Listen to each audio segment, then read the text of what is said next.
हाम्रो च्यानल श्रवण काव्यमा यहाँलाई स्वागत छ। हामी विगत केही अङ्कहरूदेखि ओशोको प्रवचनमा आधारित विश्वचर्चित पुस्तक सम्भोगबाट समाधितिरको वाचन यहाँहरू समक्ष प्रस्तुत गरिरहेका छौँ। अहिलेसम्म हामीले परिच्छेद 1 को 4वटा भागहरू वाचन गरिसकेका छौँ र आज परिच्छेद 1 को अन्तिम भाग यानि कि 5औं भाग सम्भोग ऊर्जाको आध्यात्मिक नियोजन यहाँहरू समक्ष वाचन गरेर सुनाउनेछौँ। यस पुस्तकलाई नेपालीमा मननराज पोखरेलले अनुवाद गर्नुभएको हो र अब आज ढिला नगरिकन सम्भोगबाट समाधितिरको 5औं भाग सम्भोग ऊर्जाको आध्यात्मिक नियोजन यहाँहरू समक्ष प्रस्तुत गर्दछु। मेरा प्रिय आत्मन, मित्रहरूले धेरै प्रश्न गरेका छन्। सबैभन्दा पहिले एक मित्रले के सोधेका छन् भने मैले बोल्नलाई कामको विषय नै किन छानेको हुँ। यसको सानो कथा छ। एउटा ठुलो बजार छ। त्यो ठुलो बजारलाई केही मानिसहरू बम्बई भन्दछन्। त्यो ठुलो बजारमा एउटा सभा थियो। त्यस सभामा एक पण्डित कबीर के भन्दछन् भन्ने विषयमा बोल्दै थिए। उनले कबीरको एउटा पंक्ति भने अनि त्यसको अर्थ बुझाए। उनले भने, कबीरा खड़ा बाजार में लिए लुकाठी हाथ, जो घर बारै अपना चले हमारे साथ। उनले यसो भने, कबीर बजारमा उभिएका थिए र चिच्याउँदै मानिसहरूलाई के भन्न थाले भने, काठ उचालेर म तिनीहरूलाई बोलाउँदछु जो आफ्नो घर डढाउने आँट गर्न सक्दछन्, ती मसँग आउन्। त्यस सभामा मैले के देखेँ भने यो कुरो सुनेर मानिसहरू साह्रै खुसी भए। मलाई छक्क लाग्यो। मलाई किन छक्क लाग्यो भने जो खुसी भएका थिए तिनीहरूमध्ये कोही पनि आफ्नो घर डढाउन कहिल्यै पनि तयार थिएनन्। तर उनीहरूलाई प्रसन्न भएको देखेर मैले के भन्ठाने भने, बिचरा कबीर आज हुँदा हुन् त ती खुसी हुँदा हुन्। 300 वर्ष अघि उनी थिए अनि कुनै बजारमा उनले चिच्याएर भनेका हुँदा हुन्। त्यतिखेर एउटा मानिस पनि खुसी भएको थिएन होला।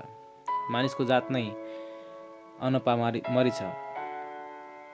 मरेका मान्छेका कुरा सुनेर मानिसहरू खुसी हुन्छन्, तर जो जीवित हुन्छन् उनीहरूलाई मार्ने धम्की दिन्छन्।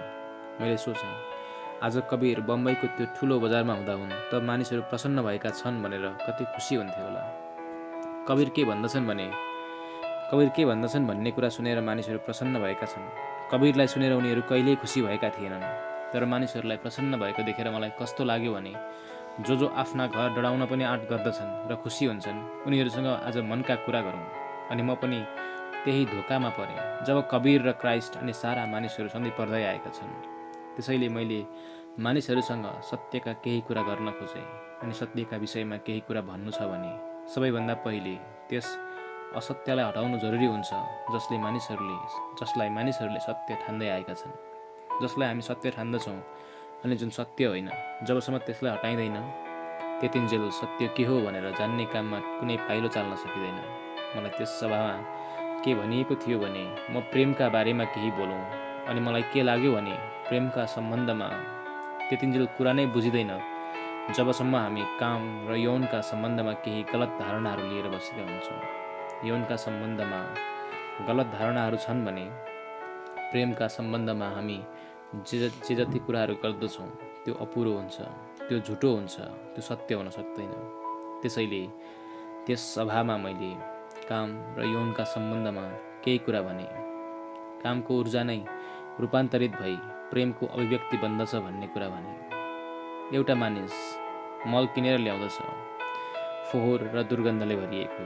आफ्ना घर अगाडि रास लगाइयो भने त बाटामा हिँड्ने मुस्किल हुन्छ, त्यति दुर्गन्ध फैलन्छ।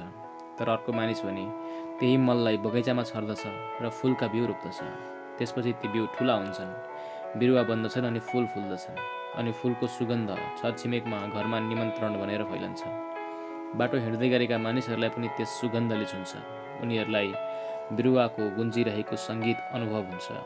फुलहरूबाट जुन बास्ना चलिरहेको छ त्यो त्यही मलबाट निस्किएको दुर्गन्ध हो भन्ने कुरो तपाईँहरूले विचार गर्नुभएको छैन होला। मलको दुर्गन्ध बिउहरू हुँदै फुलहरूको सुगन्ध बन्दछ। दुर्गन्ध सुगन्ध बन्न सक्छ, काम प्रेम बन्न सक्दछ। तर जो कामको विरोधमा उत्रन्छ उसले त्यसलाई कसरी प्रेम बनाउँदछ? जो कामको शत्रु बन्दछ उसले त्यसलाई कसरी रूपान्तरण गर्दछ? त्यसैले काम यौनलाई बुझ्नु जरुरी छ। यो कुरो मैले त्यहाँ भने अनि त्यसलाई रूपान्तरण गर्नु जरुरी छ। मैले सोचेको थिएँ जो मानिस घर डढ्दा टाउको हल्लाउँदथे तिनीहरू मेरा कुरा सुनेर धेरै खुसी होलान्, तर मबाट गल्ती भयो।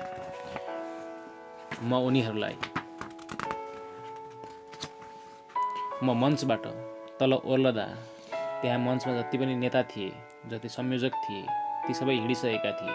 म तल ओर्लदा मञ्चमा कोही पनि थिएन। उनीहरू आफ्ना घर गए होलान्, कतै घरमा आगो नलागोस् त्यो निभाउने बन्दोबस्त गर्न कुलेलाम ठोकिसकेका थिए। मलाई धन्यवाद दिनलाई पनि त्यहाँ संयोजक थिएन।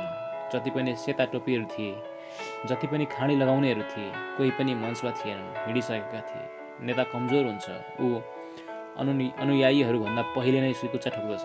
तर केही आँटिला मानिस भने अवश्य माथि आए। केही बालकहरू आए, केही बालिकाहरू आए, केही बुढा, केही तरुणा। अनि उनीहरूले मलाई भने, तपाईले हामीलाई त्यो कुरो भन्नुभएको छ जुन कुरो हामीलाई कहिल्यै कसैले भनेनन्।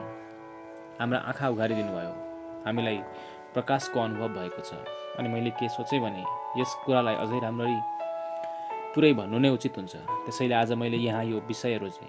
यी 4 दिनमा जुन कथा त्यहाँ अधुरो रहेको थियो त्यो पुरा गर्नुपर्ने कारण के थियो भने मानिसहरूले मलाई भने, अनि यो ती मानिसहरूले भने जसको जीवनलाई बुझ्ने हार्दिक चेष्टा छ। त्यसैले उनीहरूले के चाहे भने म पुरै कुरा भनौँ। एउटा कारण त यो थियो। अनि दोस्रो कारण के थियो भने जो मानिस मञ्चबाट सुइकुच्चा ठोकेका थिए उनीहरूले ठाउँ ठाउँमा गएर के भन्न थाले भने मैले कस्ता कुरा गरेको छु भने तिनबाट धर्मको विनाश हुन्छ। मैले त त्यस्ता कुरा भनेछु जसबाट मानिस अधार्मिक बन्नेछन्। अनि मलाई के लाग्यो भने उनीहरूका कुरा पनि पुरा प्रष्ट हुन्। उनीहरूलाई पनि के थाहा होस् भने यौनका बारेमा बुझेर अधार्मिक भइदैन। उनीहरूले अझसम्म पनि बुझेका छैनन्, त्यसैले अधार्मिक भएका छन्। अज्ञानले अधार्मिक बनाउन सक्दछ, ज्ञानले कहिल्यै अधार्मिक बनाउँदैन।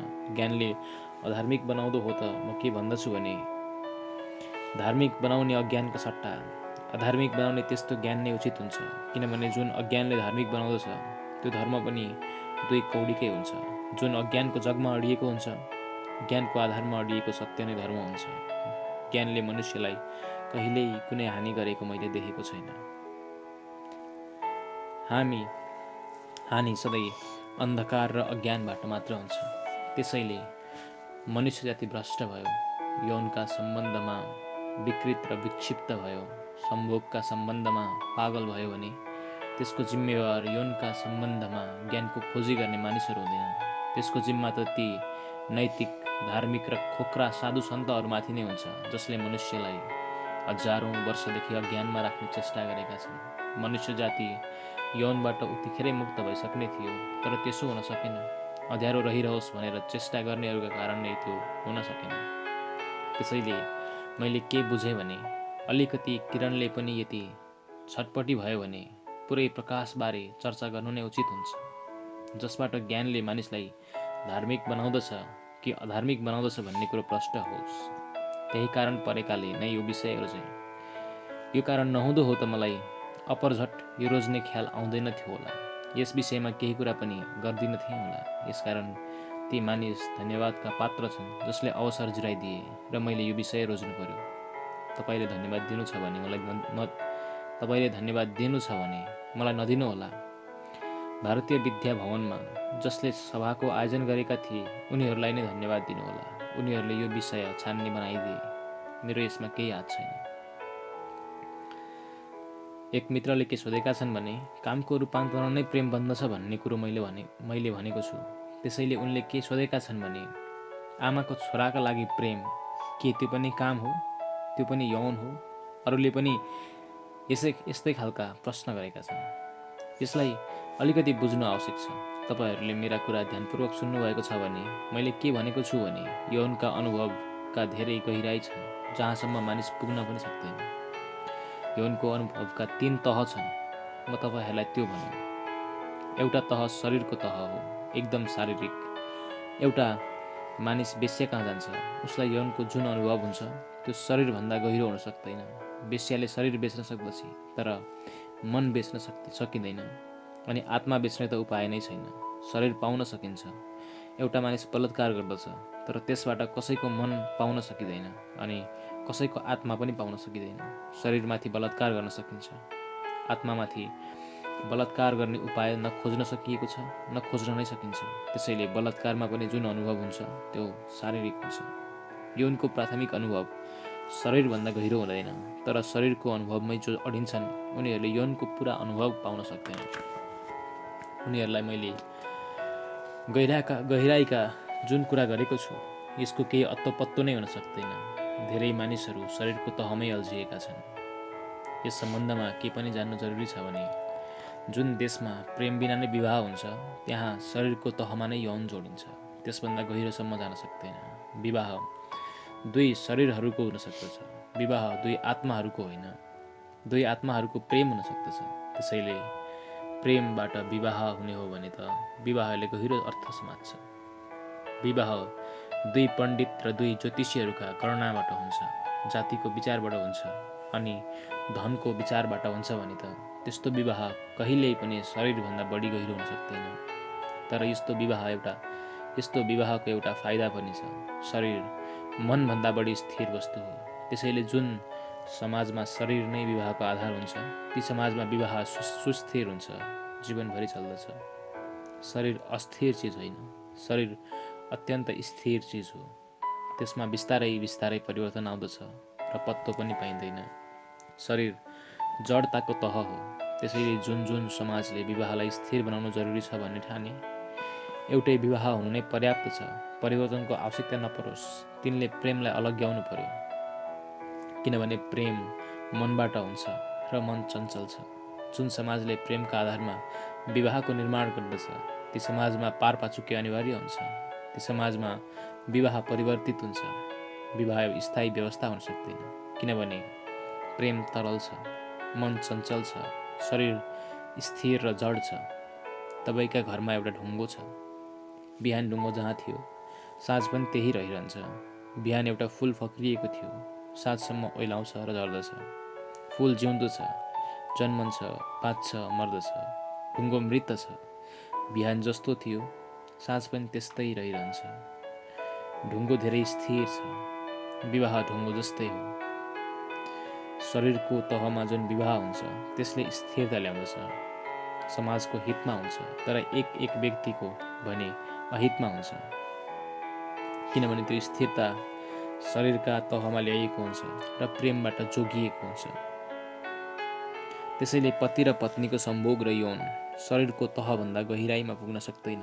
त्यो एउटा यान्त्रिक तालिका बन्दछ। जीवन एउटा यन्त्र झैँ यौनको जीवन बन्दछ। त्यस अनुभवलाई दोहोर्याइरहन्छौँ र जड हुँदै जान्छौँ, तर त्यसभन्दा बढी गहिराई कहिल्यै पनि पाइँदैन। जहाँ प्रेम विवाह नै विवाह हुन्छ त्यस विवाहमा र वेश्या कहाँ जाने काममा मूलभूत भेद छैन, अलिकति मात्र फरक छ। त्यो मूलभूत चाहिँ होइन। तपाईँ वेश्यालाई एक दिनका लागि भनेर किन्नुहुन्छ र पत्नीलाई भने जीवनभरका लागि किन्नुहुन्छ, त्यसभन्दा बढी फरक हुँदैन। जहाँ प्रेम छैन त्यहाँ किन्नै पर्दछ।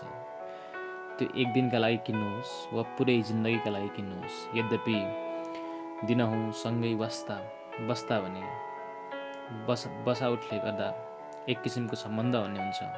मानिस त्यसैलाई प्रेम सम्झन्दछन्। त्यो प्रेम होइन, प्रेम अर्कै कुरो हो। शरीरका तहको विवाह भएकै कारण शरीरका तहभन्दा गहिरो सम्बन्ध कहिले उत्पन्न हुन पाउँदैन। यो एउटा तह हो।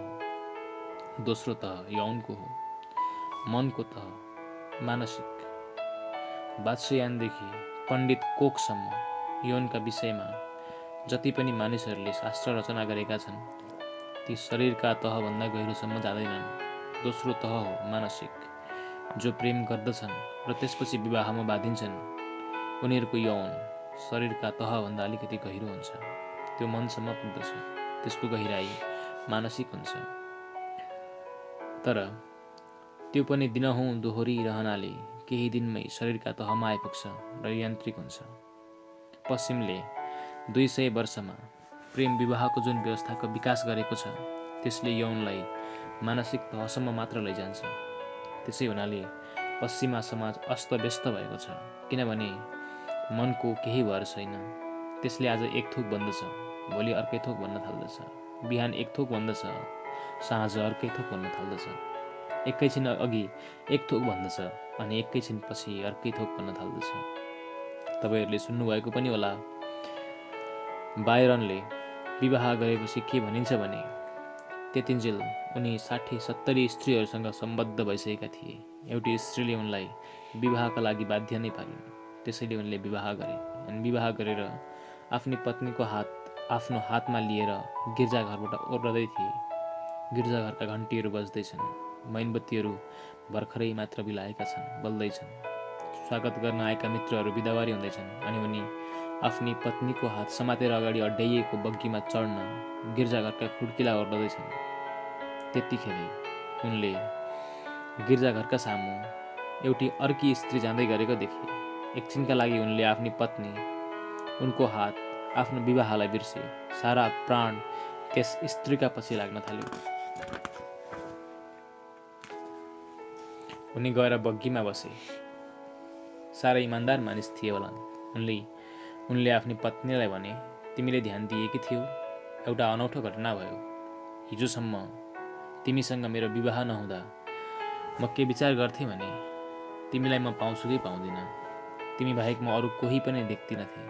आज विवाह भएपछि तिम्रो हात समातेर ओलिँदै गर्दा मैले बग्गीको अर्कातिर एउटी स्त्री जाँदै गरेको देखेँ अनि मैले तिमीलाई बिर्सेँ र मेरो मन त्यस स्त्रीका पछि लाग्न थाल्यो।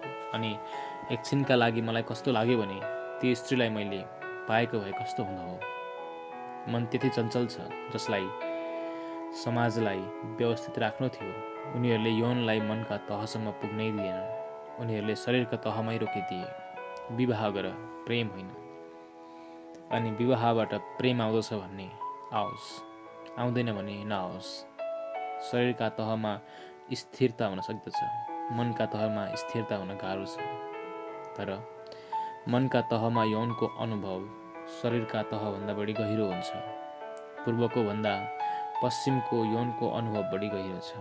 त्यसैले फ्रायडदेखि जोङसम्म पश्चिमका जो मनोवैज्ञानिकहरू छन् ती सबैले जे जति लेखेका छन् त्यो यौनको अर्कै गहिराईको भोगाई हो, त्यो मनको गहिराई हो।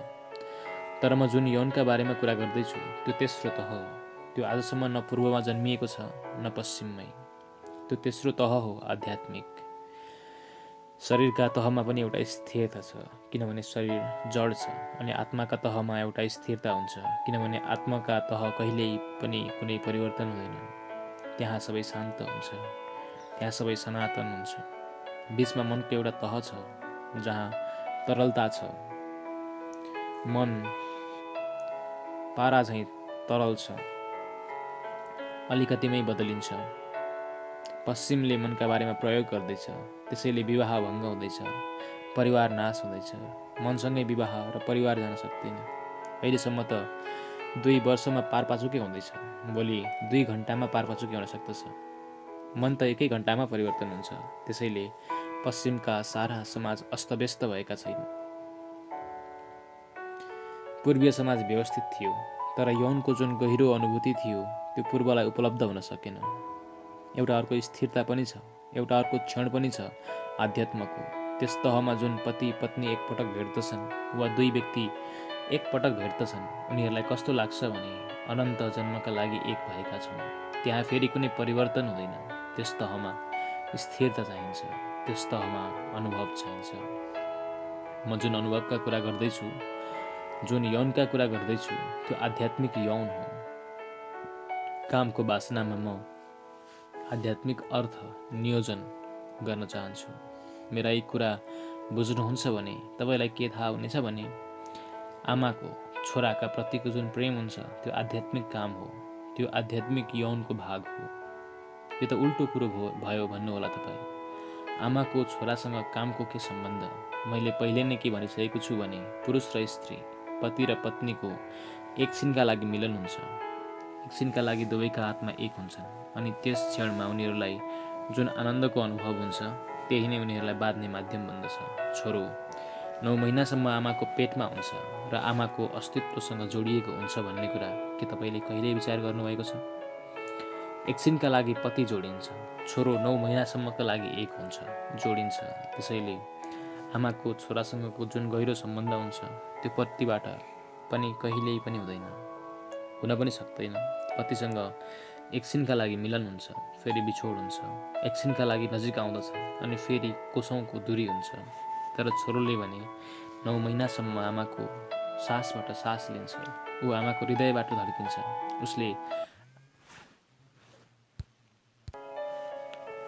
उसले आमाको रगतबाट रगत, आमाको प्राणबाट प्राण पाउँदछ। उसको आफ्नो कुनै अस्तित्व हुँदैन, ऊ आमाकै एउटा भाग हुन्छ। त्यसैले स्त्री आमा नबनिकन कहिले पनि पुरा तृप्त हुन सक्दिनन्। कुनै पतिले स्त्रीलाई कहिले पनि तृप्त पार्न सक्दैन जुन उसको छोराले उसलाई गरिदिन्छ। कुनै पतिले उसलाई यति गहिरो सन्तोष दिन सक्दैन जति उसको छोराले उसलाई दिन सक्दछ।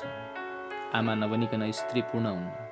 उसको व्यक्तित्वको पुरा निखार र पुरा सौन्दर्य ऊ आमा बनेपछि मात्र प्रकट हुन्छ।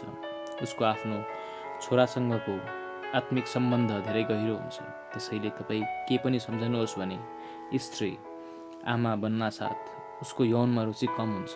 के तपाईँले कहिले यो ख्याल गर्नुभएको छ? स्त्री आमा बन्नासाथ यौनप्रति उसको रुचि कम हुन्छ। त्यसपछि उसलाई यौनमा त्यति रस लाग्दैन। उसले मातृत्वको अर्को गहिरो रस लिएकी हुन्छ। ऊ एउटा अर्को प्राणसँग 9 महिनासम्म जोडिएर बाँचेकी हुन्छ। त्यसैले उसलाई यौनमा रस बाँकी रहँदैन। पतिहरू प्राय दिक्क हुन्छन् किनभने उनी पिता बन्दा पुरुषहरूमा केही फरक आउँदैन, तर आमा बन्दा भने स्त्रीमा मूलभूत फरक आउँदछ। पिता बनेर पतिमा कुनै फरक आउँदैन किनभने पिता कुनै गहिरो सम्बन्ध होइन। जुन नयाँ व्यक्ति जन्मन्छ उससँग पिताको कुनै गहिरो सम्बन्ध हुँदैन। पिता बिल्कुलै सामाजिक व्यवस्था हो, सामाजिक संस्था हो। पिता बिना पनि संसार चल्न सक्छ। त्यसैले छोराको पितासँग कुनै गहिरो सम्बन्ध छैन। आमासँग उसको गहिरो सम्बन्ध छ। उसको जन्मपछि आमा तृप्त हुन्छ अनि उसमा बेग्लै प्रकारको आध्यात्मिक गरिमा प्रकट हुन्छ। जुन स्त्री आमा बनेकी छैन उसलाई हेर्नुहोस् अनि जुन स्त्री आमा बनेकी छे उसलाई हेर्नुहोस्। त्यति बेला ती दुवैका चमक र उनीहरूका ऊर्जा र व्यक्तित्व बेग्ला बेग्लै लाग्दछन्। आमामा एउटा दीप्ति देखिन्छ, शान्त, जसरी नदी मैदानमा आइपुग्दा शान्त हुन्छ। जो अहिलेसम्म आमा बनेकी नै छैन त्यस स्त्रीमा एउटा दौडाइ देखिन्छ। जसरी पहाडमा नदी बग्दछ, झरना झैँ हामफाल्दछ, गर्जन्छ, गडगडाउँछ, आवाज हुन्छ, दौडाइ हुन्छ। आमा बनेपछि त्यो एकदम शान्त हुन्छ। त्यसैले यस सन्दर्भमा म तपाईँहरूलाई के पनि भन्न चाहन्छु भने जुन स्त्रीहरूमा यौनको पागलपन सवार भएको छ, जसरी पश्चिममा छ, तिनीहरू यसै कारण आमा बन्न चाहँदैनन् किनभने आमा बनेपछि यौनको रस कम हुन्छ। पश्चिमी स्त्री आमा बन्न अस्वीकार गर्दछ किनभने आमा बनी के यौनको रस सकियो। यौनको रस त्यतिन्जेल मात्र रहन्छ जबसम्म ऊ आमा नबनोस्। त्यसैले पश्चिमका अनेकौँ साम्राज्यहरू कुन कुराले हडबडाएका छन् भने यो रोग बढ्दै गयो भने उनीहरूका सङ्ख्याको के होला, यता हामी चाहिँ हाम्रो सङ्ख्या नबढोस् भनेर आत्तिएका छौँ। पश्चिमी देशहरू आफ्नो सङ्ख्या कम होला कि भनेर आत्तिरहेका छन् किनभने आमा बन्दा यौनको रस कम हुन्छ भन्ने भाव स्त्रीहरूमा उत्पन्न भई आमा बन्न खोजेनन् भने के नै गर्न सकिन्छ र? के कानुनी जबरजस्ती गर्न सकिएला र? हामी जबरजस्ती नै सन्तान जन्म दिएनौँ भनेर कसैलाई परिवार नियोजनका लागि कानुनी जबरजस्ती पनि गर्न सकिएला, तर सन्तान जन्माउनै पर्दछ भनेर कुनै स्त्रीलाई बाध्य गर्न सकिँदैन। पश्चिमका सामु हाम्रोभन्दा ठुलो समस्या छ। हाम्रो समस्या त्यति ठुलो छैन। हामी कानुनी रूपमै जबरजस्ती सङ्ख्या रोक्न सक्दछौँ, तर सङ्ख्यालाई कानुनी रूपमा बढाउने कुनै बाटो छैन। कुनै व्यक्तिलाई तिमी सन्तान जन्माऊ भनेर जबरजस्ती गर्न सकिँदैन। अनि आजको 200 वर्षभित्र पश्चिमका सामु यो विषय जटिल बन्नेछ किनभने पूर्वको सङ्ख्या बढ्दै जानेछ। यो सारा संसारमा ढाकिन सक्दछ अनि पश्चिमको सङ्ख्या क्षीण हुँदै जान सक्दछ। स्त्रीलाई आमा बन्न उनीहरूलाई फेरि तयार गराउनु पर्नेछ। अनि तिनका केही मनोवैज्ञानिकहरूले बाल विवाह सुरु गर, अन्यथा खतरा छ भनेर सल्लाह दिन थालेका छन् किनभने स्त्री जान्ने सुन्ने हुँदा ऊ आमा बन्न चाहन्न। उनलाई यौनको रस लिने काम नै बढी उपयुक्त लाग्दछ। त्यसैले सानैमा विवाह गरिदेऊ। आफू कतिखेर आमा बने भन्ने कुरो उसलाई थाहा नै नहोस्। पूर्वमा प्रचलित बाल विवाहको कारणमध्ये एउटा यो पनि थियो।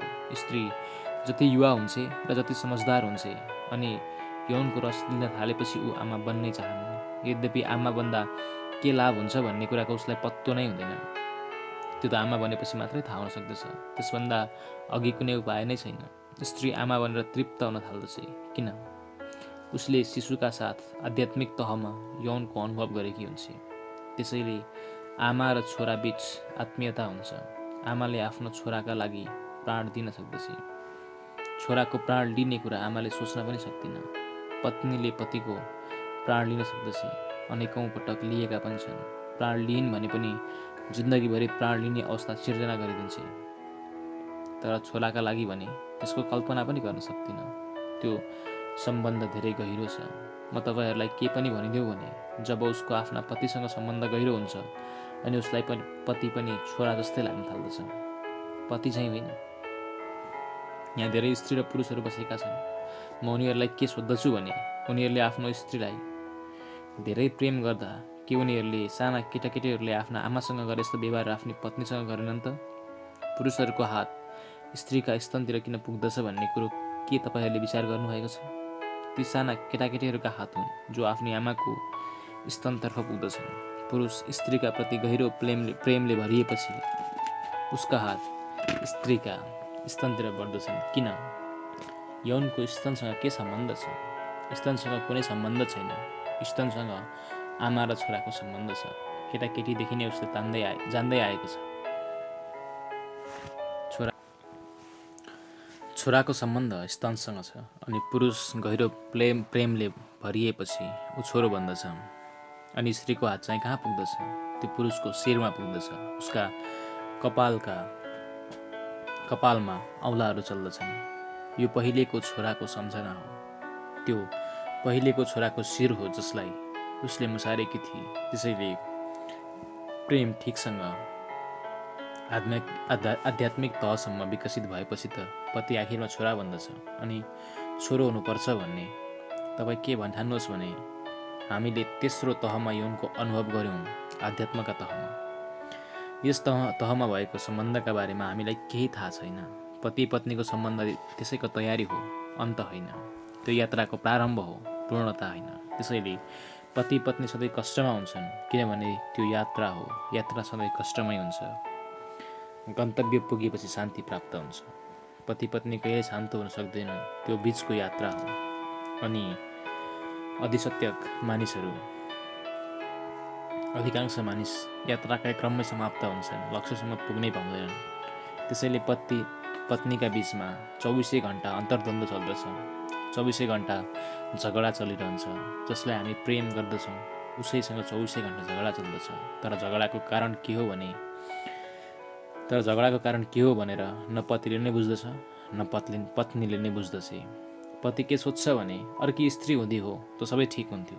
पत्नी के सोच्छ भने अर्कै पुरुष हुँदो त सबै ठिक हुन्थ्यो। यो जोडी त बेठिक भयो। तर म तपाईँहरूलाई के भन्दछु भने संसारभरिका जोडीहरूको यस्तै अनुभव छ। तपाईँलाई परिवर्तन हुने मौका दिइयो भने कति मात्र फरक पर्दछ भने मानव केही मानिस अर्थी लिएर मसानतिर जान्छन्। काँधमा अर्थी बोकेर एउटा काँध दुख्न थालेपछि उठाएर अर्को काँधमा राख्दछन्। केही बेरसम्म सुविस्ता हुन्छ, काँध फेरियो। केही बेरपछि के पत्तो हुन्छ भने जतिको त्यति नै बोझ फेरि सुरु भएको छ। पश्चिममा यतिका पारपाचुके हुँदैछन्। उनीहरूको अनुभव के छ भने दोस्रो स्त्री 5-10 दिनपछि फेरि पहिलेकै स्त्री नै प्रमाणित हुन्छ। दोस्रो पुरुष 15 दिनपछि फेरि पहिलेकै पुरुष प्रमाणित हुन्छ। यसका गहिरा कारण छन्। यसको कारण स्त्री र पुरुषसँग सम्बन्ध छैन। यसको कारण कुन कुरासँग सम्बन्ध छ भने स्त्री र पुरुषको, पति र पत्नीको सम्बन्ध बीचको यात्राको सम्बन्ध हो। त्यो लक्ष्य होइन, त्यो अन्त्य होइन। अन्त्य त त्यही हुन्छ जहाँ स्त्री आमा भन्दछ र पुरुष फेरि छोरो भन्दछ। त्यसैले म तपाईँहरूलाई के भन्दैछु भने आमा र छोराको सम्बन्ध आध्यात्मिक कामको सम्बन्ध हो। अनि जुन दिन स्त्री र पुरुषमा, पति र पत्नीमा अनि आध्यात्मिक कामको सम्बन्ध उत्पन्न हुन्छ त्यस दिन फेरि आमा छोराको सम्बन्ध स्थापित हुन्छ अनि त्यस अनुभवबाट ब्रह्मचर्य फलित हुन्छ। त्यसैले आमा र छोराको सम्बन्धमा काम हुँदैन भनेर नठान्नुहोस्। आध्यात्मिक काम हुन्छ। हामीले ठिकसँग भन्ने हो भने आध्यात्मिक कामलाई नै प्रेम भन्न सक्दछौँ। त्यो प्रेम हो। यौन आध्यात्मिक हुनसाथ त्यो प्रेम हुन्छ। यस सम्बन्धमा एक मित्रले एउटा अर्को कुरा सोधेका छन्। उनले के सोधेका छन् भने हामी तपाईँलाई यौनको आधिकारिक व्यक्ति मान्न सक्दैनौँ। तपाईँ त हामीसँग ईश्वरका सम्बन्धमा सोध्न आएका थियौँ, तर तपाईँ त यौनका बारेमा बोल्न थाल्नुभयो। हामी त ईश्वरका सम्बन्धमा कुरा सुन्न आएका थियौँ, त्यसैले तपाईँ ईश्वरकै बारेमा भनिदिनुहोस्। उनीहरूलाई के थाहा छैन होला भने हामी यौनका सम्बन्धमा पनि जुन व्यक्तिलाई आधिकारिक मान्न सक्दैनौँ उसैसँग ईश्वरका सम्बन्धमा सोध्नु व्यर्थ छ। किनभने जसले पहिलो खुड्किलाका बारेमा केही पनि जान्दैन उसैसँग तपाईँ अन्तिम खुड्किलाका बारेमा सोध्न किन चाहनुहुन्छ? यौनका सम्बन्धमा मैले भनेका कुरा स्वीकार्य छैनन् भने बिर्सेर पनि ईश्वरका सम्बन्धमा मसँग सोध्न नआउनुहोला। किनभने त्यो कुरो नै सकिन्छ। म पहिले कक्षाका लागि पनि योग्य भएको छैन भने अन्तिम कक्षाका लागि कसरी योग्य ठहरिन सक्छु? तर उनीहरूले सोध्नुपर्ने कारण छ। अहिलेसम्म काम र रामलाई शत्रु झैँ हेर्दै आएको छ, यौन र परमात्मालाई शत्रुवत हेर्दै आएको छ। अहिलेसम्म के ठानिँदै आएको छ भने जसले रामको खोजी गर्दछन् तिनलाई कामसँग कुनै सम्बन्ध नै छैन, अनि जो मानिस कामको यात्रा गर्दछन् उनीहरूलाई आध्यात्मसँग कुनै सम्बन्ध हुँदैन। यी दुवै कुरा मूर्खतापूर्ण छन्। मानिस कामको यात्रा पनि रामको खोजीका लागि नै गर्दछ। कामप्रतिको यदि तीव्र आकर्षण रामकै खोजी हो, त्यसैले काममा कहिल्यै पनि तृप्ति पाइँदैन। सबै थोक पुरा भयो भन्ने कहिल्यै पनि लाग्दैन। राम नपाइन्जेल त्यो लाग्न पनि सक्दैन। अनि जो मानिस कामको शत्रु भनेर रामलाई खोज्दछन् त्यो रामका लागिको खोजी होइन, त्यो त रामको नाममा पलायन मात्र हो, कामबाट जोगिनु हो। यता प्राण अतालिन्छ, डर लाग्छ अनि रामको ओढ्ने ओढेर त्यसभित्र लुक्नु हो, अनि कामको सम्झना नहोस् भनेर राम राम राम राम जपिरहनु हो। कुनै मानिसलाई राम राम राम राम जप्दै गरेको देख्नुभयो भने ध्यान दिएर हेर्नुहोला। उसभित्र राम रामको जपको पछाडि कामको जप चल्दै हुन सक्दछ, यौनको जप चल्दै गरेको हुन सक्दछ। स्त्रीलाई देख्न साथ माला जप्न थाल्नेछ र भन्नेछ राम राम राम राम। स्त्रीलाई देखियो कि ऊ जोड जोडले माला जप्दछ, जोड जोडले राम राम भन्दछ। किन? भित्र बसेको कामले घचेट्दछ। रामको नाम लिइकन त्यसलाई बिर्सने प्रयास गर्दछ। तर यति सजिला तरिकाबाट जीवन बदलिँदो हो त संसार उतिखेरै बदलिसकेको हुन्थ्यो। त्यति सजिलो बाटो छैन। त्यसैले म तपाईँहरूलाई के भन्न चाहन्छु भने तपाईँ आफ्ना राम र परमात्माको खोजीलाई पनि बुझ्न चाहनुहुन्छ भने कामलाई बुझ्न जरुरी छ। किन? म यो किन भन्दछु भने एउटा मानिस बम्बईबाट कलकत्ताको यात्रा गर्न चाहन्छ भने उसले कलकत्ता कहाँ छ, कुन दिशामा छ भनेर पत्तो लगाओस्। तर उसलाई बम्बई कहाँ छ, कुन दिशामा छ भनेर नै थाहा छैन र उसले कलकत्ताको यात्रा गर्न खोज्यो भने त के ऊ कहिले सफल होला? कलकत्ता जान सबैभन्दा पहिले के कुरो पत्ता लगाउनु जरुरी छ भने आफू बसेको ठाउँबाट बम्बई कतापट्टि पर्छ, त्यो कुन दिशामा छ। त्यसपछि कलकत्तातर्फ दिशा विचार गर्न सकिन्छ। तर बम्बई कहाँ छ भनेर नै मलाई थाहा छैन भने कलकत्ताका बारेमा सारा जानकारी व्यर्थ छन्। किनभने मैले बम्बईबाट यात्रा थाल्नुपर्ने हुन्छ। यात्राको प्रारम्भ बम्बईबाट गर्नुपर्दछ। पहिले प्रारम्भ हुन्छ अनि अन्त चाहिँ पछि हुन्छ। तपाईँ जहाँ उभिनु भएको छ, रामको यात्रा गर्न चाहनुहुन्छ, त्यो ठिकै छ। भगवान समक्ष पुग्न चाहनुहुन्छ, त्यो पनि ठिक। तर कहाँ उभिनु भएको छ तपाईँ? तपाईँ त उभिनु भएको छ काममा, वासनामा, यौनमा। त्यो तपाईँको निवास स्थान हो, जहाँबाट तपाईँले पाइला सार्नु छ र यात्रा गर्नु छ। त्यसले पहिले त हामी जहाँ छौँ त्यस ठाउँलाई चिन्नु जरुरी छ, जुन वास्तविक छ। पहिले त्यसलाई जान्नु जरुरी छ। त्यसपछि मात्र जसको सम्भावना छ हामी त्यसलाई पनि जान्न सक्दछौँ। जुन सम्भावना छ हामी जे हुन सक्दछौँ त्यो जान्नका लागि हामीले जे हौँ पहिला त्यसैलाई जान्नु पर्दछ। अन्तिम पाइलो जान्नका लागि पहिलो पाइलो नै जान्नु जरुरी हुन्छ। किनभने पहिलो पाइलो नै अन्तिम पाइलासम्म पुर्याउने बाटो भन्ने छ। पहिलो पाइलो नै गलत भयो भने त अन्तिम पाइलो कहिल्यै सही हुन सक्ने छैन।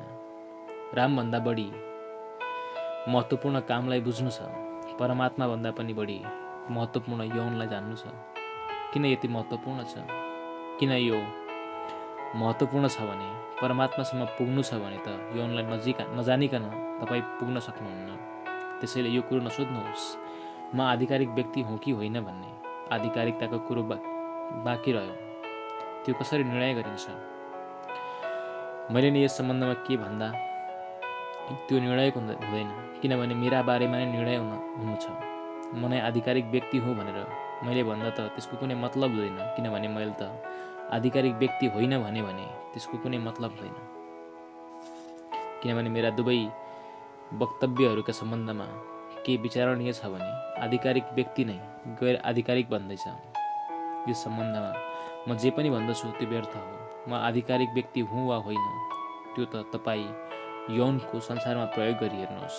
जब अनुभव हुन्छ अनि के थाहा हुनेछ भने मैले जे भनेको थिएँ त्यो आधिकारिक थियो वा थिएन। त्यसभन्दा बाहेक अर्को कुनै बाटो छैन। म तपाईँहरूलाई के भन्न चाहन्छु भने पौडने बाटो हो यो। तपाईँ पौडने बारेमा आधिकारिक कुरा गर्दै हुनुहुन्छ भने कुरो हामीले कसरी पत्याउने भने तपाईँहरू भन्नुहुँदो हो।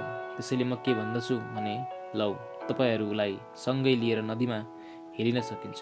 तपाईँहरूलाई नदीमा हेलिदिन्छु। मैले तपाईँहरूलाई जे भनेको छु त्यो पारी जान, हात गोडा चलाउन र पौड्न सफल भयो भने तपाईँ के भन्ठान्नु होला भने मैले जे भनेको छु त्यो केही जानेरै भनेको हुँ। उनीहरूले के पनि भनेका छन् भने फ्रायड आधिकारिक व्यक्ति हुन सक्दछन्। तर म तपाईँहरूलाई के भन्न चाहन्छु भने जुन कुरा म भन्दैछु त्यसबारे फ्रायड फुट्टी पनि जान्दैन। फ्रायड मानसिक तहभन्दा माथि कहिल्यै उठ्न सकेनन्। उनलाई आध्यात्मिक यौनको त कल्पना पनि छैन। फ्रायडका सारा ज्ञान रुग्ण यौनको हो। उन्माद, समलिङ्गता, हस्तमैथुन यी सबैको खोजमेल हो। रुग्ण यौन विकृत यौनका बारेमा खोजिमेलो हो, विकृतिजन्य हो, रोगको चिकित्साको खोजी हो त्यो। फ्रायड चिकित्सक हुन्। फेरि उनले पश्चिममा जसका बारेमा अध्ययन गरे उनीहरू मनका तहका यौनका मानसिक हो। आध्यात्मिक यौन भन्न सकिने एउटै पनि अध्ययन हुनेसँग छैन। त्यसैले मैले भनेका कुरा कतिसम्म साँचा छन् भनेर खोजी नै गर्ने हो भने एउटै दिशामा खोजी हुन सक्दछ। त्यो हो तन्त्र। तन्त्रका बारेमा हामीले हजारौँ वर्षदेखि सोच्न छोडिदिएका छौँ। तन्त्रले यौनलाई आध्यात्मिक बनाउने काममा संसारमा सबैभन्दा पहिलो प्रयास गरेको थियो। खजुराहोमा ठडियाईको मन्दिर, पुरी र कोणार्कका मन्दिर यसका प्रमाण हो। तपाईँ कहिले कोणार्क जानुभएको छ? तपाईँले कहिले खजुराहो गएर त्यहाँका मूर्तिहरू हेर्नुभएको छ भने तपाईँलाई दुई कुराको अनौठो अनुभव हुनेछ। पहिलो कुरो त के हो भने नग्न मैथुनका प्रतिमाहरू देख्दा पनि तिनमा अलिअलि भए पनि फोहोर कुरा छन्, नराम्रा कुरा छन् भन्ने तपाईँलाई लाग्ने छैन। नग्न मैथुनका प्रतिमाहरू हेरेर कुरूप छ, नराम्रो छ भन्ने कतै पनि लाग्दैन। बरु मैथुनका प्रतिमाहरू देखेर शान्ति, पवित्रताको अनुभव हुन्छ। त्यो साह्रै अनौठो कुरा हो। ती प्रतिमाहरू आध्यात्मिक यौनको अनुभव गर्ने शिल्पीहरूबाट बनाउन लगाइएका थिए। ती प्रतिमाहरूका अनुहारमा तपाईँ यौनले भरिएको एउटा मानिसलाई हेर्नुहोस्, उसका आँखा हेर्नुहोस्, उसको अनुहार हेर्नुहोस्। त्यो घिनलाग्दो, अत्याउने, कुरूप जस्तो लाग्दछ। उसका आँखाबाट एक झल्को पाइएको जस्तो लाग्दछ र त्यो अत्याउने खालको र डरमर्दो हुनेछ। प्यारोभन्दा प्यारो मानिसलाई, आफ्नो अत्यन्त नजिकको प्यारोभन्दा प्यारो व्यक्तिलाई पनि स्त्रीले यौनले भरिएर नजिक आउँदै गरेको देखि भने उसलाई शत्रु जस्तो लाग्दछ, मित्र जस्तो लाग्दैन। अत्यन्त प्यारी स्त्री पनि कुनै पुरुषले आफ्ना नजिक यौनले भरिएर आउँदै गरेको देख्यो भने उसलाई त्यस स्त्रीभित्र नर्क देखिन थाल्दछ, स्वर्ग देखिँदैन। तर खजुराहोका प्रतिमाहरूलाई हेर्नुभयो भने तिनका अनुहारहरू हेरेर कस्तो लाग्दछ भने मानव बुद्धको अनुहार हो, महावीरको अनुहार हो। मैथुनका प्रतिमाहरू र मैथुन र जोडीका अनुहारमा जुन भाव छन् ती समाधिका हुन्। त्यसपछि सबै प्रतिमाहरू हेर्नुहोस् अनि त्यसका पछाडि अलिअलि शान्तिको झल्को देखिन्छ, अरू केही पनि होइन। अनि तपाईँलाई आश्चर्यको अनुभव हुनेछ। तपाईँ के ठान्नु होला भने नाङ्गा तस्बिर र मूर्तिहरू देखेर आफूभित्र कामुकता उत्पन्न हुनेछ। तर म तपाईँहरूलाई के भन्दछु भने तपाईँ अबेर नगर्नुहोस् र सोझै खजुराहो जानुहोस्। पृथ्वीमा यतिखेर खजुराहो अनौठोको चिज हो। तर हाम्रा कतिपय नीतिशास्त्री पुरुषोत्तम मदास टन्डन र उनका साथीहरूका सुझाव चाहिँ के थिए भने खजुराहोको मन्दिरमा माटो छापेर भित्ताहरू थुनिदिनु पर्दछ, किनभने ती देखेर वासना पैदा हुन सक्दछ। म त छक्कै परेँ। जसले खजुराहोको मन्दिर बनाएका थिए उनीहरूको विचार के थियो भने ती प्रतिमाहरूलाई कसैले 1 घन्टासम्म हेऱ्यो भने वासना शून्य हुनेछ। ती प्रतिमाहरू हजारौँ वर्षसम्म ध्यानका वस्तुहरू चाहिँ बनिरहे। ती प्रतिमाहरूले ध्यानका लागि वस्तुका काम गर्दै आएका छन्। जो मानिस अति कामुक थिए उनीहरूलाई खजुराहोको मन्दिरमा पठाई तिनमाथि ध्यान गराउन भनिन्थ्यो। तिमी ध्यान गर, यी प्रतिमाहरूलाई हेर अनि तिनमा लीन हो। यो आश्चर्यको कुरो छ। यद्यपि हाम्रा अनुभवमा छ, तर हामीलाई यसको ख्याल छैन। तपाईँलाई थाहा नै हुँदो बाटामा दुई मानिस झगडा गरिरहँदा तपाईँ त्यही बाटो भएर जाँदै गर्दा तपाईँलाई उभिएर त्यो झगडा हेरौँ हेरौँ जस्तो लाग्दछ। किन त? के तपाईँले कहिले विचार गर्नुभएको छ? झगडा गरेको हेरेर तपाईँलाई के फाइदा हुन्छ?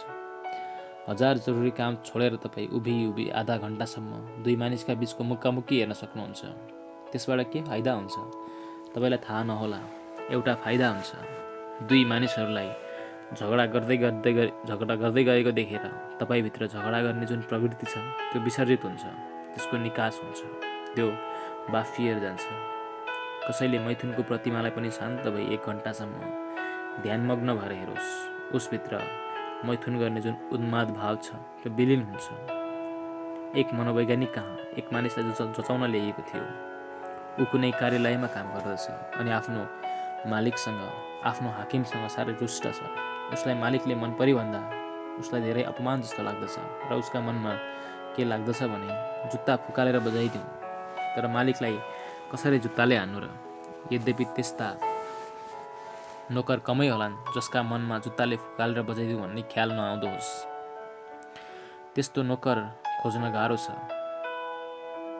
तपाईँ मालिक हुनुहुन्छ भने र नोकर हुनुहुन्छ भने पनि थाहा होला, नोकरका मनमा नोकर हुनाको ठुलो पीडा हुन्छ र त्यसको साटो फेरौँ भन्ने मन लाग्दछ। तर नोकरले साटो फेर्न सक्दो हो त किन नोकर हुन्थ्यो? त्यसैले त्यो बिचरो बाध्य छ र थिच्दै जान्छ। त्यसैले उसको अवस्था कति रुग्ण हुँदै गयो भने उसलाई के डर उत्पन्न भयो भने कुनै दिन आवेशमा आएर कतै म जुत्ताले नबजाइदिउँ, त्यसैले ऊ घरमै जुत्ता छोड्ने गर्दछ। तर कार्यालयमा भने उसलाई दिनभरि नै जुत्ताको सम्झना हुन्छ अनि मालिकलाई देख्न साथ ऊ गोडा छामेर जुत्ता हेर्दछ। तर उसले जुत्ता त घरमै छोडेर आएको छ अनि ऊ किन खुसी हुन्छ भने मैले छोडेर आएको राम्रो भयो, कुनै दिन आवेशका बेला जुत्ता फुकालिए भने आपत आइलाग्छ। तर घरमा जुत्ता छोड्दैमा जुत्ताबाट पार भइँदैन। जुत्ता उसका पछि लाग्न थाले। उसले कागजमा जे बनाए पनि जुत्ता नै भन्थे। उसले रजिस्टरमा केही लेख्न लाग्दा पनि जुत्ताकै आकार बन्न थाल्यो। उसको प्राणमा नै जुत्ता घुम्न थालेको छ। ऊ साह्रै अतालिएको छ र कतिसम्म डर लाग्न थालेको छ भने बिस्तारै म कुनै दिन पनि आक्रमण गर्न सक्दछु। त्यसैले उसले आफ्नो घर गएर के भन्यो भने अब मैले नोकरी गर्न जानु ठिक छैन, म बिदा लिन चाहन्छु, किनभने अवस्था यस्तो भइसकेको छ भने म अरूका जुत्ता फुकालेर पनि हिर्काउन सक्दछु। अब आफ्ना जुत्ता पनि नचाहिने भएको छ। मेरो हात अरू मानिसका गोडातिर पनि बढ्ने प्रयास गर्दछ। त्यसैले घरका सदस्यहरूले ऊ बौलायो भन्ठानेर उसलाई मनोवैज्ञानिक कहाँ लगे। ती मनोवैज्ञानिकले भने यिनको रोग ठुलो होइन, सानै हो। यिनका मालिकको एउटा तस्बिर घरमा झुन्ड्याइदिनु अनि यिनलाई के भन्नु भने दिनहुँ 5 पटक धार्मिक भावले जुत्ता हिर्काउनु। 5 पटक जुत्ता हिर्काइसकेपछि कार्यालय जाउँ।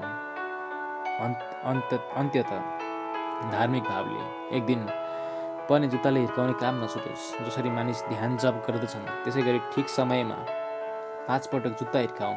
कार्यालयबाट फर्केपछि पनि 5 पटक जुत्ता हिर्काउँ। पहिले त त्यस मानिसले के भन्यो भने होइन यो कस्तो पागलपन हो, तर भित्रभित्र भने ऊ खुसी भयो। छक्क पर्दै उसले भन्यो तर मलाई भित्रभित्रै खुसी लागेको छ। तस्बिर झुन्ड्याइयो र ऊ दिनहुँ 5 पटक जुत्ता हिर्काएर कार्यालय जान थाल्यो। पहिलो दिन नै 5 पटक जुत्ता हिर्काएर कार्यालय जाँदा उसलाई अनौठो अनुभव भयो। उसले कार्यालयमा मालिकप्रति त्यति क्रोधको अनुभव गरेन। त्यसपछि त 15 दिनभित्रै ऊ मालिकप्रति विनयशील बन्यो। मालिकलाई पनि अनौठो लाग्यो। भित्रभित्र के हुँदैछ भन्ने कुरा उसलाई थाहा नै थिएन।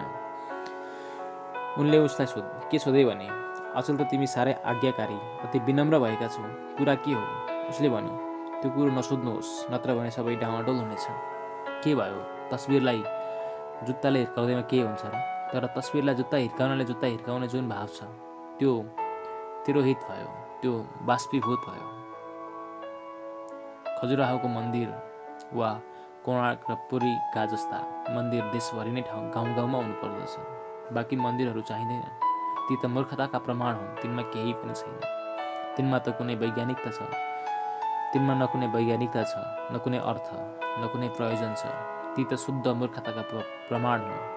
तर खजुराहोको मन्दिर चाहिँ अर्थपूर्ण छ। जुन मानिसको मन यौनले धेरै भरिएको छ उसले त्यहाँ गएर ध्यान गरोस् अनि ऊ हल्लुको भएर फर्कन्छ, शान्त भएर। तन्त्रले अवश्य नै यौनलाई आध्यात्मिक बनाउने प्रयास गरेको थियो, तर तर त्यस देशका नीतिशास्त्री अनि जो नैतिक उपदेशक छन् ती दुष्टहरूले उनीहरूका कुरालाई समाजसम्म पुग्नै दिएनन्।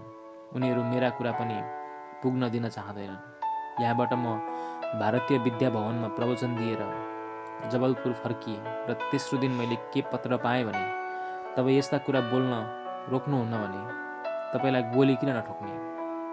म उनीहरूलाई उत्तर दिन चाहन्थेँ, तर गोली ठोक्ने ती सज्जन त साह्रै डरसेरुवा पो देखिए।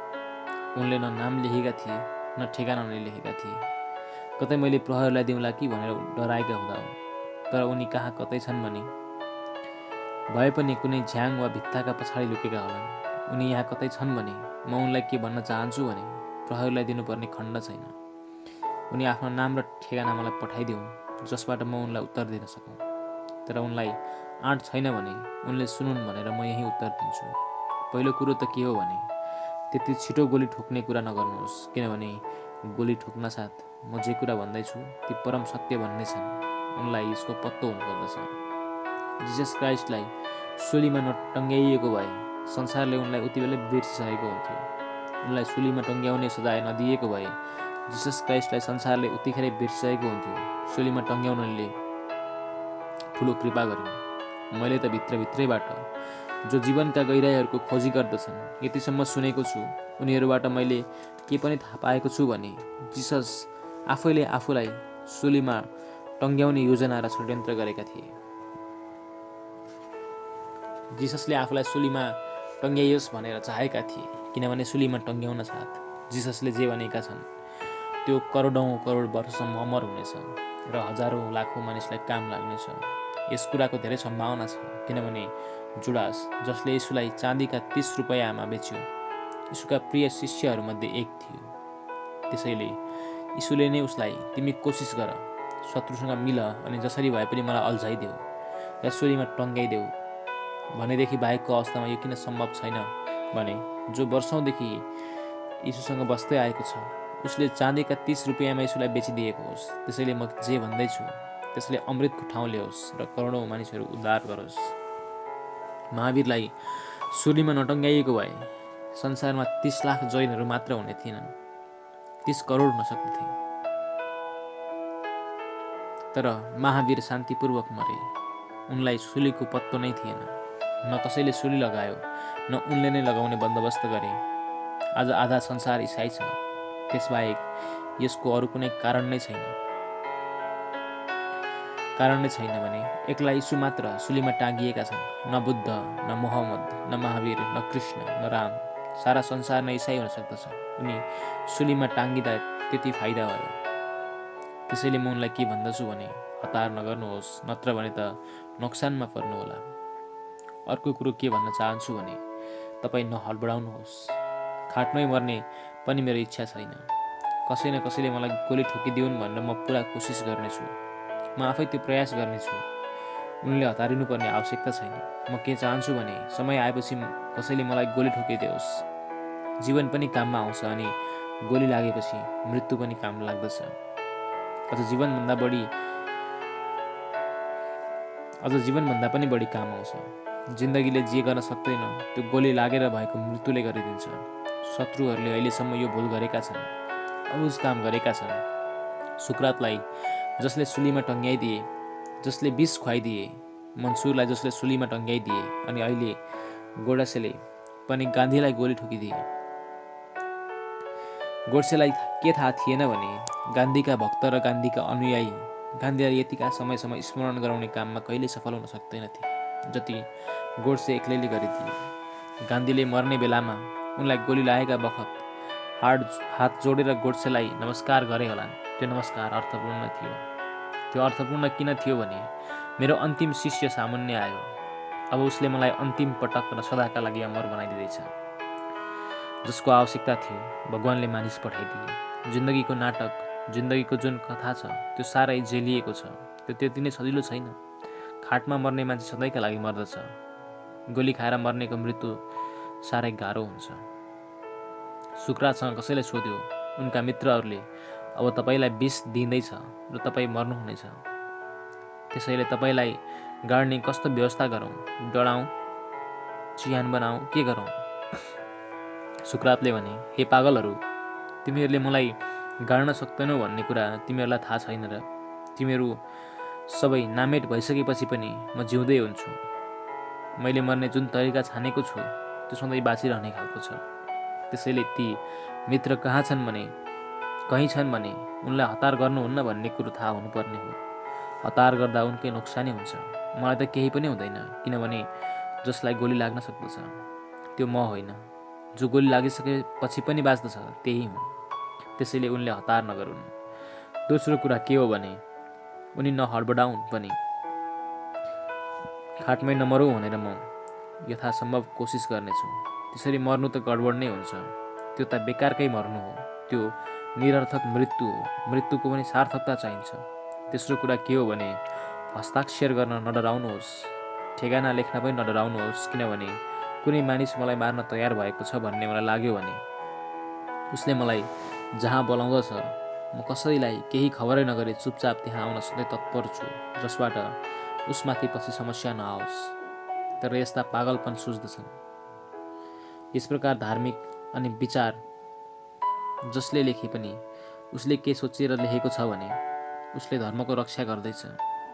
उसले के सोचेर लेखेको छ भने म धर्मलाई नामेट गर्ने कोसिस गर्दैछु, ऊ चाहिँ धर्मको रक्षा गर्दैछ। उसको नियतमा कहीँ कतै केही खोट छैन। उसका भाव साह्रै राम्रा र धार्मिक छन्। यस्तो धार्मिक मानिसहरूले नै संसारलाई दिगदारीमा पारिरहेको छ। उनीहरूको नियत धेरै राम्रो छ, तर बुद्धि भने मूढताको छ। त्यसैले हजारौँ वर्षदेखि तथाकथित नैतिक मानिसहरूले जीवनका सारा सत्यहरूलाई पूर्ण रूपमा प्रकट हुने काममा अडचन हालेका छन्। त्यसलाई प्रकट हुनै दिएनन्। प्रकट हुन नसकेका कारण अज्ञान व्याप्त भयो, अनि अज्ञानको कारण त्यस अँधेरी रातमा हामी छामछाम छुमछुम गर्दैछौँ, रुमल्लिरहेका छौँ, झर्दैछौँ। अनि ती नीतिशास्त्रका उपदेशहरू हाम्रो यस अन्धकारका बीचमा मञ्च बनाएर उपदेश दिने काम गरिरहन्छन्।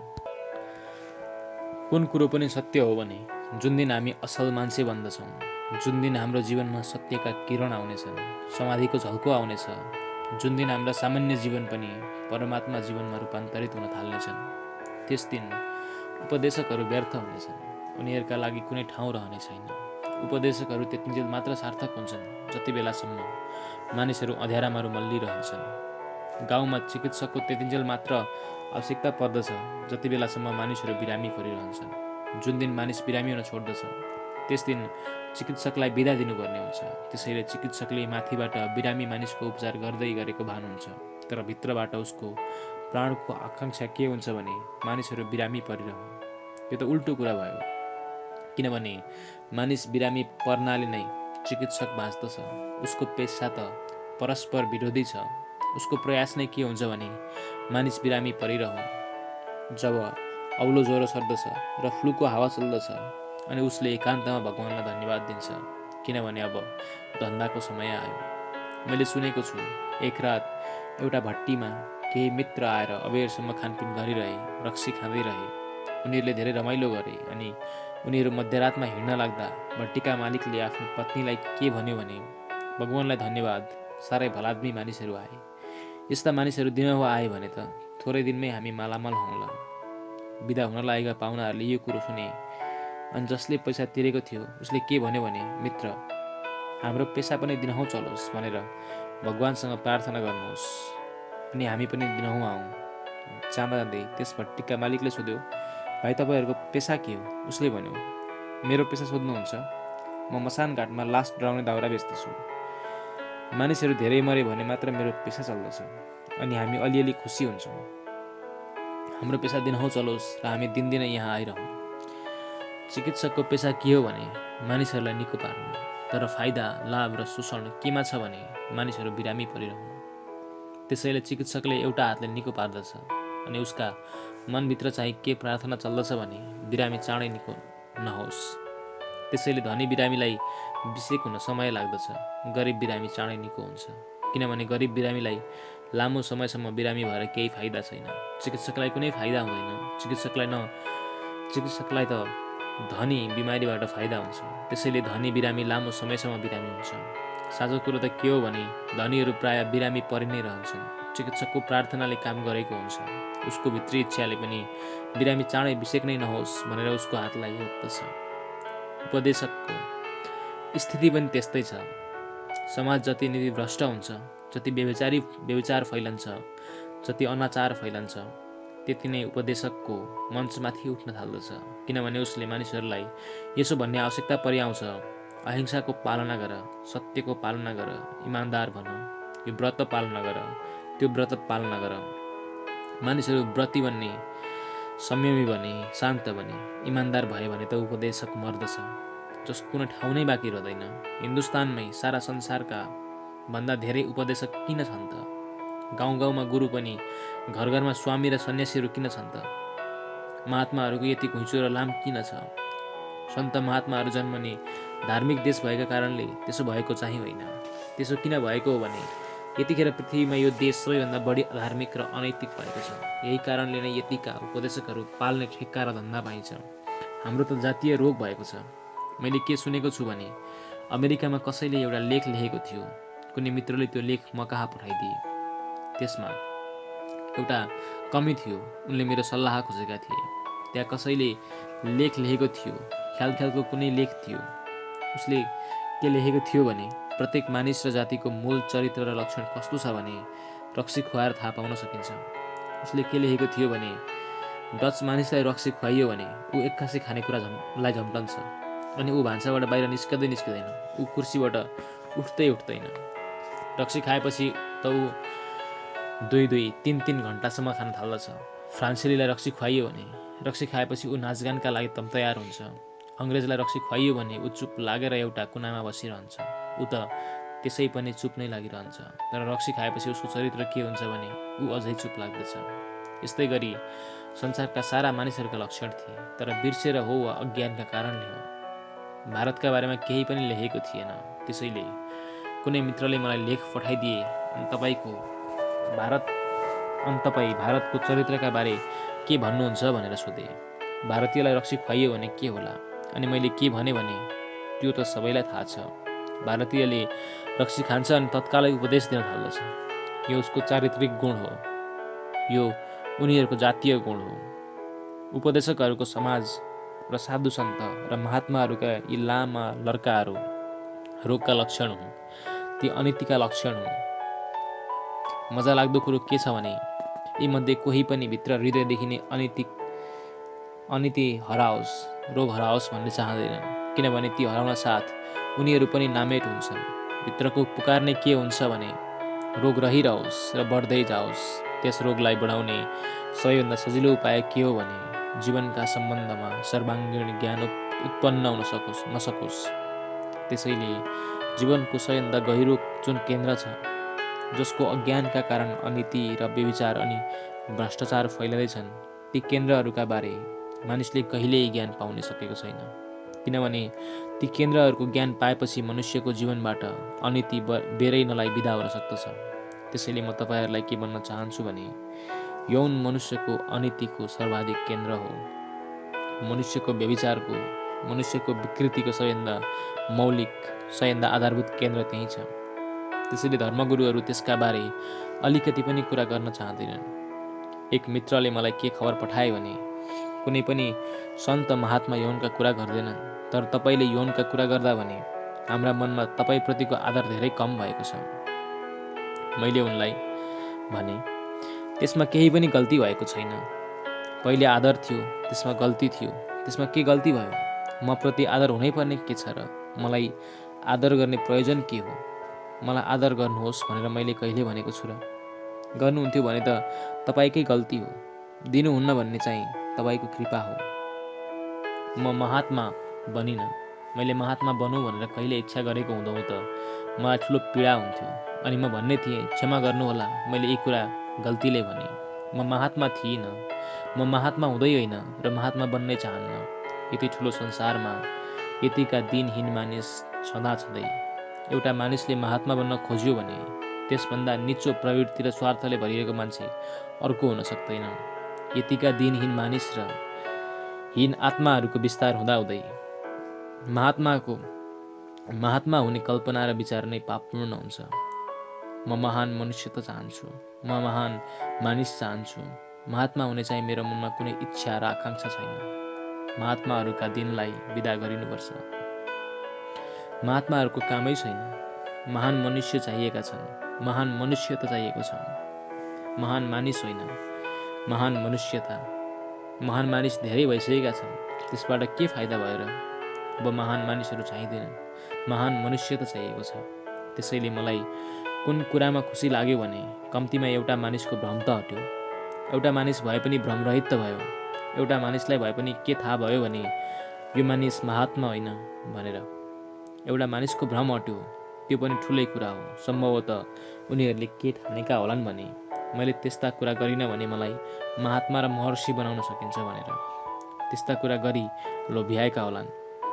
यतिन्जेल त्यसै गरी महर्षि र महात्माहरू बनाइएका छन्। त्यसै कारण ती कमजोर मानिसहरूले महात्मापन खोसिएला कि भनेर त्यस्ता कुरा गरेनन्। आफ्नो महात्मापन जोगाउन त्यो लोभले जीवनको कति अहित हुन सक्दछ भन्ने कुराको उनीहरूले हेक्का नै राखेका छैनन्। मलाई चिन्ता छैन, मलाई त्यसको विचार पनि छैन, मलाई ख्याल पनि छैन। अनि कसैले मलाई महात्मा मान्न खोजे भने मलाई अत्याहाट नै हुन्छ। आजको संसारमा महात्मा बन्नु र महर्षि बन्नु कति सजिलो छ भने त्यसको कुनै हिसाब नै छैन। सधैँ सजिलो हुने गरेको छ, सधैँ सजिलो हुने गरेको छ। कुरो त्यसो होइन। कुरो के हो भने महान मनुष्य कसरी जन्मलान्, त्यसका निमित्त हामीले के गर्न सक्दछौँ, के सोच्न सक्दछौँ, के खोजी गर्न सक्दछौँ। त्यसैले मलाई के लाग्दछ भने मैले तपाईँहरूसँग मूलभूत कुरामा जे जति भनेको छु ती तपाईँका जीवनमा एउटा दिशा भङ्ग गर्ने काममा सहयोगी हुन सक्दछन्। तिनबाट एउटा बाटो खुल्दछ। त्यसपछि मात्र तपाईँको वासनाको रूपान्तरण क्रमशः आत्माको दिशातर्फ उन्मुख हुन सक्दछ। अहिलेसम्म त हामी वासना छौँ, आत्मा होइनौँ। भोलि हामी आत्मा पनि हुन सक्दछौँ, तर त्यो कसरी हुन्छ? यही वासनाको सर्वाङ्ग रूपान्तरणबाटै, यही शक्तिलाई निरन्तर माथिभन्दा माथि लगेर। मैले तपाईँहरूलाई हिजो जुन कुरा भने त्यस विषयमा पनि धेरै प्रश्नहरू छन्। त्यस सम्बन्धमा पनि एउटा कुरो भन्दछु। मैले तपाईँहरूलाई के भने सम्भोगमा समाधिको झल्को सम्झनुहोस् अनि त्यस बिन्दुलाई समात्ने कोसिस गर्नुहोस्। सम्भोगको बिचमा बिजुली चाहिँ चम्कने समाधिको बिन्दुलाई एकछिनका निम्ति जुन चमक आउँदछ र जान्छ, त्यो के हो भनेर त्यस बिन्दुलाई समात्ने कोसिस गर्नुहोस्। त्यसलाई बुझ्ने कोसिस गर्नुहोस्। त्यो के हो भनेर त्यसलाई च्याप्पै अठ्याउनुहोस्। एकपटक तपाईँले त्यसलाई अठ्याउनु भयो भने त्यस अठ्याइमा तपाईँलाई के देखिनेछ भने त्यस क्षणमा तपाईँ शरीर हुनुहुन्न। त्यस क्षणमा तपाईँ शरीर शून्य हुनुहुन्छ। त्यस क्षणमा तपाईँ एक झल्का चाहिँ बेग्लै बन्नुभएको हुन्छ। तपाईँ आत्मा बन्नुभएको हुन्छ। तपाईँलाई त्यो झल्को देखियो भने त्यसका लागि ध्यान मार्गबाट परिश्रम गर्न सकिन्छ। त्यस झल्कालाई पुनः ध्यानबाट समात्न सकिन्छ। त्यो हाम्रो ज्ञान, बुझाइ र जीवनको भाग बन्यो भने तपाईँको जीवनमा यौनको कुनै ठाउँ रहँदैन। एक मित्रले के सोधेका छन् भने त्यसरी यौन बिदा हुन्छ भने त संसारमा सन्ततिको के होला? यस प्रकार सबै मानिस समाधिको अनुभव गरी ब्रह्मचर्यमा स्थित भयो भने त केटाकेटीहरूको के होला? आज जस्ता केटाकेटी जन्मन्छन् त्यस्ता चाहिँ अवश्य जन्मदैन। यो तरिका कुकुर बिरालाहरूका लागि त ठिक हुन्छ, मानिसहरूको भने ठिक हुँदैन। यो पनि कुनै तरिका हो। ग्याल्दी छोराछोरी जन्माउने काम निरर्थक, अर्थहीन, नजानी नबुझी भिड जन्माउँदै जाने काम। भिड कति भएको छ? त्यो भिड कति भएको छ भने वैज्ञानिकहरू के भन्दछन् भने 100 वर्षसम्म यसरी नै शिशु जन्मिँदै गए र त्यसमा रोक लगाउन सकिएन भने त जमिनमा कुइना सार्नलाई पनि ठाउँ बाँकी रहने छैन। तपाईँ सधैँ सभामै उभिरहनु भएको देखिनुहुन्छ। जता जानुहुन्छ त्यही नै सभा जस्तो लाग्नेछ। सभा गर्न साह्रै गाह्रो हुनेछ।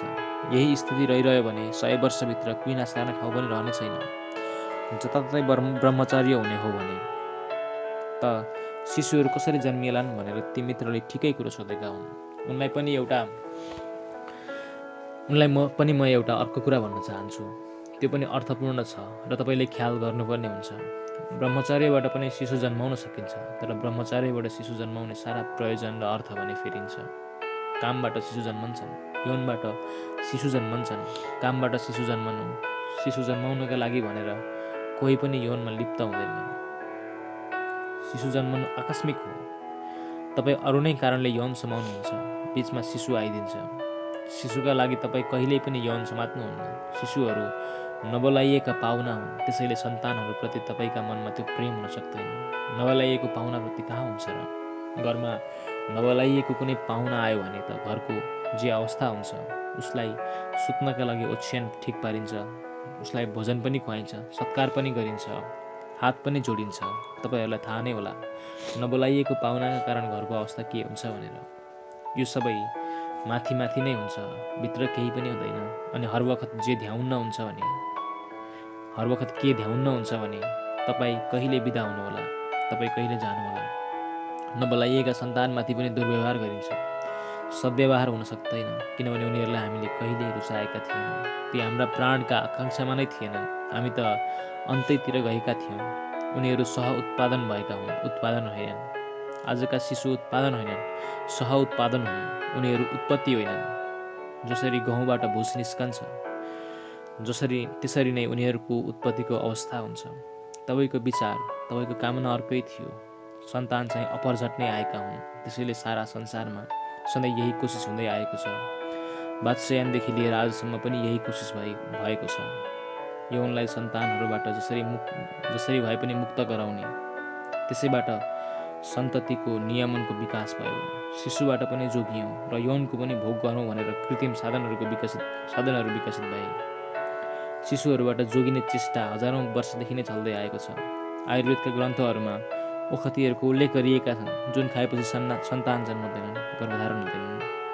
3-4-5 हजार वर्ष पुराना आयुर्वेदका ग्रन्थहरूले यसको उल्लेख गरेका छन्। अनि आजका आधुनिकतम स्वास्थ्य मन्त्री पनि यसैका कुरा गर्दछन्। किन? मानिसले यो आविष्कार गर्ने चेष्टा किन गर्यो? केटाकेटीहरू ठुलै उपद्रवका कारण बने। यिनीहरू बिचमा आउँदछन्, जिम्मेवारी बोकाउँदछन्। अझै अर्को खतरा के छ भने सन्तान आउनसाथ स्त्री परिवर्तित हुन्छ। पुरुष पनि सन्तान छैनन् भन्ने चाहन्छन्। केटाकेटीसँग प्रेम भएको कारणले चाहिँ होइन, बरु आफ्ना सम्पत्तिसँग प्रेम छ। भोलि तिनका मालिक को होला? सन्तानसँग प्रेम हुँदैन। घरमा छोरो नभएकाले सन्तान होस् भनेर बाबुले चाहन्छ भने तपाईँ के नठान्नु होला भने छोराका लागि उसको मन आतुर भएको छ, होइन। आतुरता त के भइरहेको छ भने म सम्पत्ति बटुल्दा हत्तु भएको छु। कसले कतिखेर झम्टने हो के थाहा। ती सम्पत्ति जोगाउन मेरो रगतको हकवाला हुनुपर्दछ। सन्तान जन्मियोस् भनेर उसको चाहना कसैले पनि गर्दैन। सन्तानबाट हामी तर्किने कोसिस गर्दै आएका छौँ, तर सन्तान जन्मदै गए, हामीले सम्भोग गऱ्यौँ अनि सन्तान बिचमा आयो।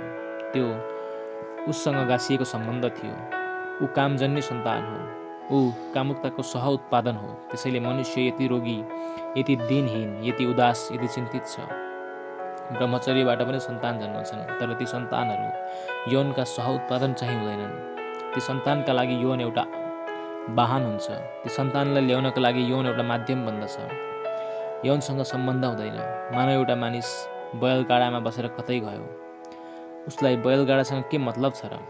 ऊ हवाईजहाजबाट चढेर गयो, उसलाई हवाईजहाजसँग के मतलब छ र? तपाईँ यहाँबाट हवाईजहाज चढेर दिल्ली जानुभयो, तपाईँलाई हवाईजहाजसँग कुनै मतलब छ र? कुनै सम्बन्ध छ र? कुनै नाता छ र? कुनै पनि नाता छैन। नाता छ दिल्ली पुग्नुसँग मात्र।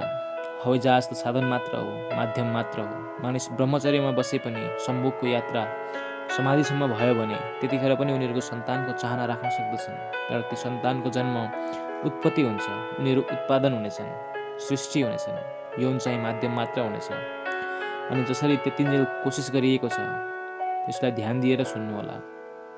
जसरी यतिन्जेल सन्तानबाट जोगिएर यौनको भोग गर्न सकियोस् भन्ने जुन कुरा कोसिस गरिएको छ, त्यो नयाँ मनुष्य त के कोसिस गर्न सक्दछ भने यौनबाट जोगिएर सन्तान जन्माउन सकियोस्। तपाईँहरूले मेरा कुरा बुझ्नुभयो त? संसारमा ब्रह्मचर्य व्यापक भयो भने त हामी नयाँ खोजी गर्नेछौँ। जसरी हामीले सन्तानबाट जोगिने र यौनको अनुभव पुरै होस् भन्ने पुरानै खोजी गरिरहेका छौँ, त्यसभन्दा उल्टो प्रयोग आगामी जगतमा हुन सक्दछ। जब ब्रह्मचर्य व्याप्त हुनेछ अनि यौनबाट जोगिने र सन्तान जन्मने होस्, त्यो हुन पनि सक्दछ। त्यसमा कुनै कठिनाइ छैन, त्यसमा अलिकति पनि कठिनाइ छैन, त्यो हुन सक्दछ। ब्रह्मचर्यबाट संसारको अन्त हुने कुराको सम्बन्ध छैन। संसारको अन्त हुने कुराको सम्बन्ध कामुकताबाट उत्पन्न हुन्छ। तपाईँहरू केटाकेटी जन्माउँदै जानुहोस् अनि संसारको अन्त हुनेछ। न अणुबम चाहिन्छ, न हाइड्रोजन बम नै चाहिन्छ। सन्तानहरूको यति ठुलो कामबाट उत्पन्न भएका किरा फट्याङ्गा जस्तै मनुष्यता यो आफै नासिनेछ। ब्रह्मचर्यबाट त बेग्लै किसिमको मानिस जन्मन्छ। उसको आयु धेरै लामो हुन सक्दछ। उसको आयु कति लामो हुन सक्दछ भने हामी त्यसको कल्पना पनि गर्न सक्दैनौँ। रोगै नलाग्ने गरी उसको स्वास्थ्य यति अद्भुत हुन सक्दछ। उसको मस्तिष्क कस्तो हुनेछ भने मानौँ कहिलेकाहीँ मात्र कुनै प्रतिभा देखा पर्दछ।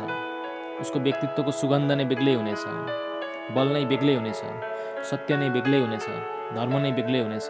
ऊ धर्मलाई साथै लिएर जन्मनेछ। हामी अधर्मलाई साथ लिएर जन्मन्छौँ र अधर्ममै बाँच्दछौँ अनि अधर्ममै मर्दछौँ। त्यसैले रात दिन जिन्दगीभरि नै धर्मका चर्चा गर्दछौँ। सम्भवतः त्यस मनुष्यमा धर्मका कुनै चर्चा हुने छैन, किनभने धर्म नै मानिसहरूको जीवन हुनेछ। हामी त्यसैको चर्चा गर्दछौँ जुन हाम्रो जीवन हुँदैन। जुन चाहिँ जीवन हुन्छ हामी त्यसको चर्चा गर्दैनौँ। हामी यौनको चर्चा गर्दैनौँ किनभने त्यो हाम्रो जीवन हो। हामी ईश्वरको चर्चा गर्दछौँ किनभने त्यो हाम्रो जीवन होइन। वास्तवमा हामी जुन चिज जीवनमा प्राप्त गर्न सक्दैनौँ कुराहरूबाटै त्यो पुरा गर्दछौँ। तपाईँहरूले ख्याल गर्नुभएको होला, स्त्रीहरू नै पुरुषहरूसँग बढी झगडा गर्दछन्। स्त्रीहरू झगडा गरिरहन्छन्, केही न केही खटपट छरछिमेकमा सबैतिर भइ नै रहन्छ। के भनिन्छ भने दुईटी स्त्रीहरू सँगै हुँदा धेरै बेरसम्म शान्त बस्न सक्लान् भन्ने ठान्नु अति नै कठिन हुन्छ। मैले त के सुनेको छु भने एकपटक चीनमा ठुलो प्रतियोगिता भयो। त्यस प्रतियोगितामा चीनका ठुल्ठुला झुट बोल्ने मानिसहरू भेला भए। झुट बोल्ने प्रतियोगिता के थियो भने जसले सबैभन्दा ठुलो झुट बोल्दछ उसलाई पहिलो पुरस्कार दिइनेछ। एउटा मानिसलाई पहिलो पुरस्कार दिइयो। उसले कति मात्र कुरो भनेको थियो भने म एउटा बगैँचामा गएँ। दुईटी आइमाईहरू एउटा बेन्चमा 5 मिनटसम्म चुप लागेर बसिरहे। त्यसभन्दा ठुलो झुट अरू हुनै सक्दैन भनेर मानिसहरूले भने। त्यो त महान असत्य भयो। मानिसहरूले अरू पनि ठुल्ठुला झुट बोलेका थिए। उनीहरूले भने ती सबै वाहियात हुन्, पुरस्कार उसैलाई दिइयोस्। तर मानिसले बाजी उछिट्यायो। त्यस मानिसले बाजी उछिट्यायो। तर स्त्रीहरू किन यति धेरै कुरा गर्दछन् भन्ने तपाईँहरूले सोच्नु भएको छ?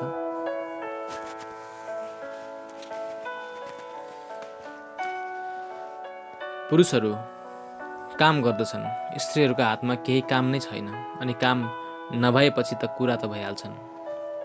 भारत किन यति कुरा गर्दछ? स्त्रीहरूको यही दुर्गुणले नै हो। काम केही पनि छैन, कुरै मात्र छन्।